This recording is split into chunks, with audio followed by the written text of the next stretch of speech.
Takže čus, já vás vítám tady u nového videa z Gorategu a dneska se půjdeme podívat tam do té místnosti, tam, no, takže můžeme jít na to. Tak jako první fakt bych chtěl jakoby se podívat sem, potrénovat trochu movement. V tomhle videu se budu snažit hodně mluvit, protože jelikož už jsem měl jedno video, který jsem měl přetočený a to video, no tak trochu prostě jsem tam málo mluvil a video jsem nemohl vydat, protože nejenom, že jsem docela málo mluvil, hodně jsem toho vystřelil. To video mělo 10 minut, pak mělo 6, no takže a nešlo to vydat, protože stříhám na CapCutu a tam bych si musel předplatit. A prostě tak jsem ho stříhal a musel jsem se předplatit.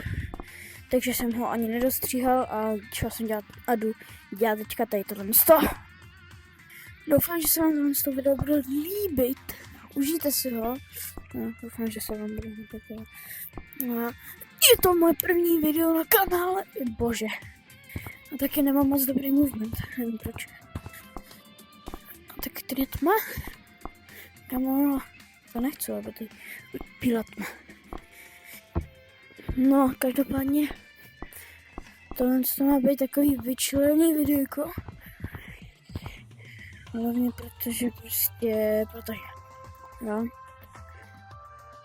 Takže já si vás, jestli použiju knihu za mojím tačku. Dobrý. Je to v čím? Tohle video bude hlavně kratší. Kvůli tomu, že prostě bude mít 3 minuty. Možná 4, ale rozhodně nebude mít více jak 6. Takže my se můžeme vydat třeba sem. Tady jsem ještě teda nebyl. Jo, tady nic není. Ne? Je tady něco. Nebo jsem tu senka vlezu.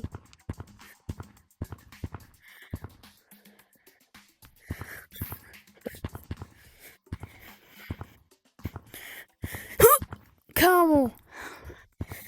Já nevím, ale OK. Jestli pořád objevuju hranice. Jo, protože já jsem tam, kde nemám být. Ježiš. Neříkej mi. Kam? No, to je jedno. Takže. Ježišmarja. Tady mi to přijde takový povědomí, vůbec jsem tady včera netočil závěr videa, který jsem ani nevydal. A možná ho vydám, ale nesestříhaný. Ale jelikož tohle video už má 3 minuty, budu rád, když dáte like, odběr, zvoneček a já se s váma prozatím loučím. Zatím čus.